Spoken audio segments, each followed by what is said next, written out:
Guys, what's up? So there now, 12 here, and welcome back to part 26 of Let's Play EarthBound. This episode, we're going to try and get Paula back from Monotoli, so we're probably going to do that. But first of all, we're going to try out our newly acclaimed teleport spell. We're going to use this to get to Winters. Why? Because there's some good items there we should probably get our hands on. Because weapon upgrades are always a pretty nice thing to have. Very little has changed from when we last went here, but we can now access the shop because we have an ATM card and access to a large sum of money.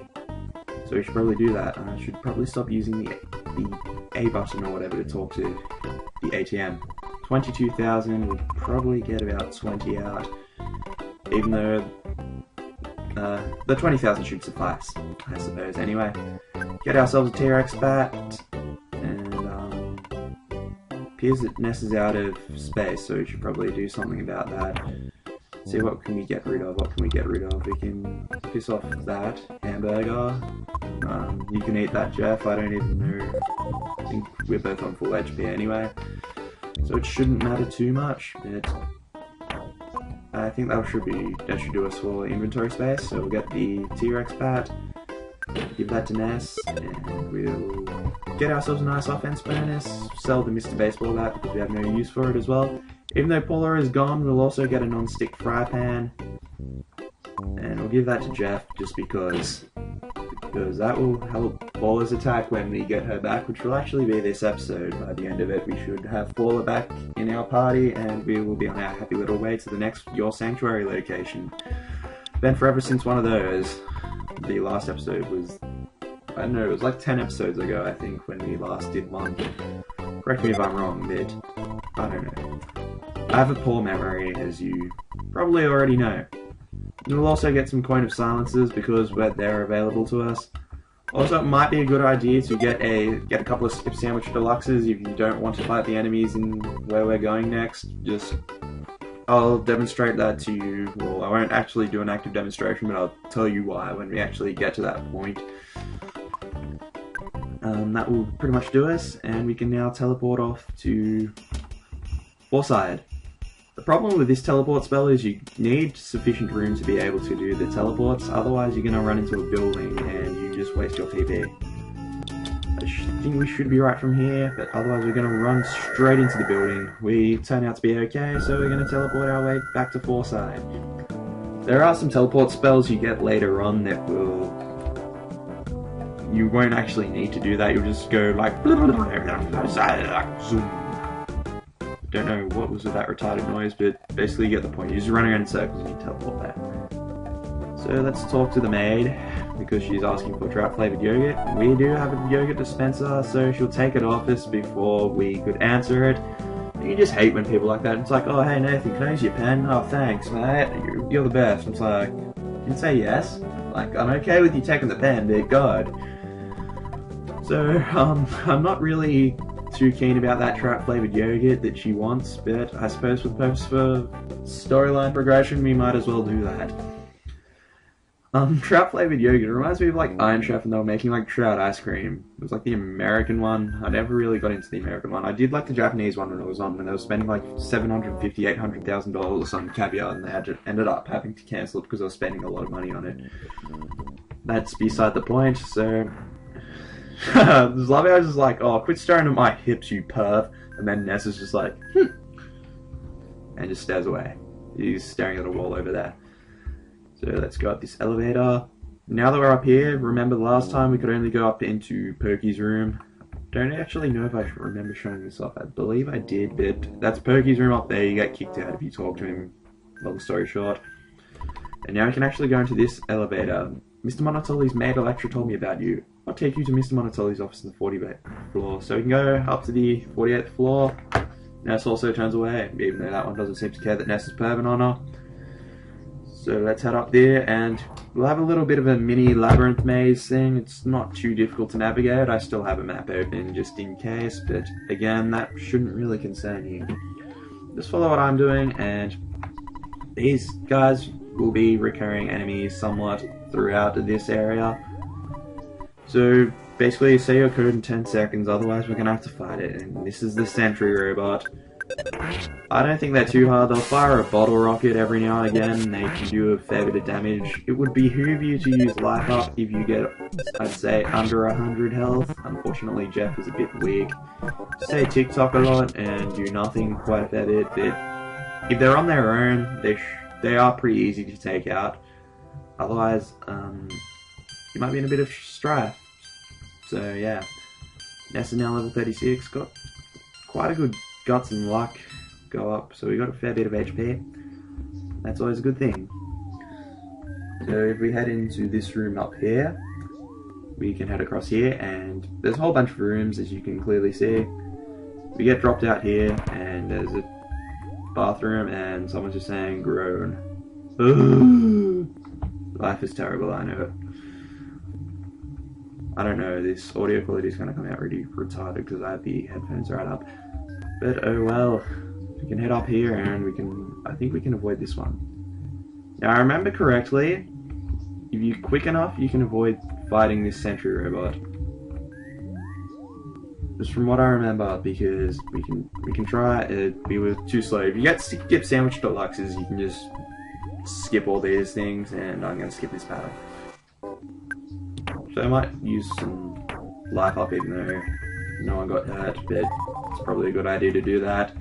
Won't be using my PSI for anything else. So let's reopen this. I believe if we head up here, there's an item, or a sentry robot, I'm sorry. So, see you guys in a second again. The sentry robots do give out a decent amount of experience, but if we came through here, we just got an item. Sudden Guts Pill will increase our guts quite quickly, but it's only usable in one battle. Guess it could be useful for the boss we'll be fighting, but we never know. Secret code please, another one of these guys unfortunately, so again, see you guys in a minute. I don't think you want to see me fighting these things over and over again, so whatever.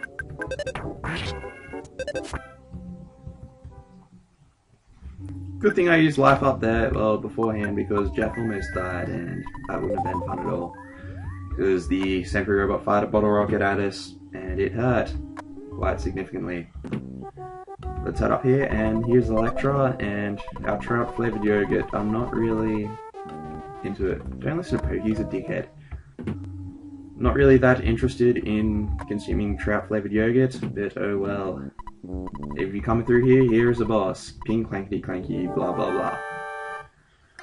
Okay, the clumsy robot. This thing can do quite a lot of damage and wipe out both Ness and Jeff in one hit if you aren't careful, so be careful is what I'm trying to get at.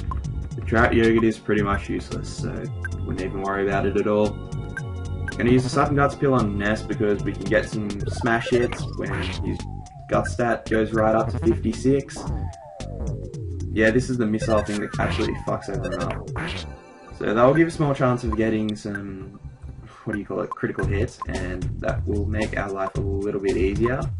Actually, wait, what am I doing? No, I don't want to use PSI or ping, we use life up on Jeff. And do we have any bottle rockets? Yeah, we still have one left, I guess we can just fire that. A lot of the time it won't attack you, but when it does attack you, it can do quite a fair bit of damage, and will probably life up Ness, and you just shoot it. Fortunately, I don't think the bottle rocket worked. This thing can evade hits quite well, so just don't get too disheartened if it does hit you. And when it eats a bologna sandwich as well, don't get disheartened, because it does have a set amount of HP, and something happens when you get to that set amount of HP, regardless of its health. You technically cannot destroy it, and that was why I got it on 327, that was quite a fair bit. But yes, after a while, some cutscene will come along.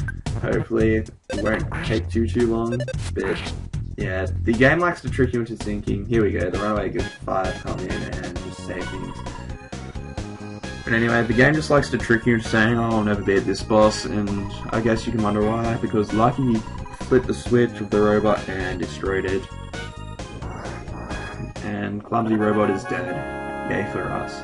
We do get a fair bit of experience here, 16,189, and Ness is now level 37. And Jeff is now level 32. Got a good offense boost there. IQ up. And no reasonable HP boost, I suppose. So there's the Runaway 5, who are actually 5 this time. I don't know what the hell happened to the 6th member. I guess they caught on to my whole little Runaway 6 conspiracy and just booted them. I don't bloody know. They will be useful in the next episode in getting us to where we need to go. If we come in here, Monotoli will come off and run behind Paula and carry on about being scared and stuff. Let's talk to Paula. Finally made it here. And yeah. Monotoli isn't really a bad person. We should probably listen to his anecdotes of old people stuff. I don't know why, because old people just rant on about the good old days and tying onions to their belts. So the Mani statue has pretty much influenced him to kidnap Paula since we destroyed that a few episodes ago, and Paula is a good person, and Paula will rejoin our party so we get our attacking PSI spells back, which is pretty useful. Believe it or not, I think we should be doing Your Sanctuary in the next episode, if not the episode after, so looking forward to that, but I've still got a little bit to go till we actually go ahead and end the episode off, so probably listen to this. The Mani statue is an illusion that weakens our heart, and he's hid the statue in the cafe and we all got stoned, so the Mani statue, I suppose, is influenced by Gygus, and make sure they prevent them from going to the pyramid in Summers. It's just a bit of foreshadowing, really, for the future parts of the game and the second half of the game, even though I'd say we're probably past the halfway point. I usually say Moonsight's probably halfway because, I don't know, like the 4th, 5th, and 6th Your Sanctuary is pretty close together. So Summers is located across the ocean. We can take his helicopter. Unfortunately, we won't be on a helicopter because something will happen, but we'll find out that in about, say, a minute or so. So he'll move his bear statue over towards the door, and we can now access his little secret passage. This is our destiny to save the world and so forth. Always like an 8-year-old kid or a small child in these video games that go out to save the world. It's just video game logic, I suppose. Let's go take the helicopter.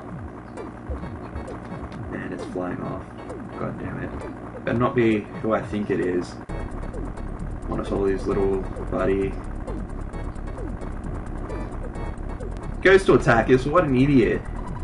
Man, Stuffy. Oh, it's you, Pokey. You suck. Boo. Yes, you pinhead idiot. You're just a half step too slow. I'm getting out of here. Since Monotoli's playing old band again, I have no more use for him. This helicopter will really come in handy. Looks like you're the world-class loser again. Fuck you, Perky. I'm literally giving my SNES 9X emulator the finger because Perky's such an asshole. So I guess we're gonna have to find an alternative way. How are we gonna do that? Find out next time. Thank you all for watching. I'll see you guys then. Bye.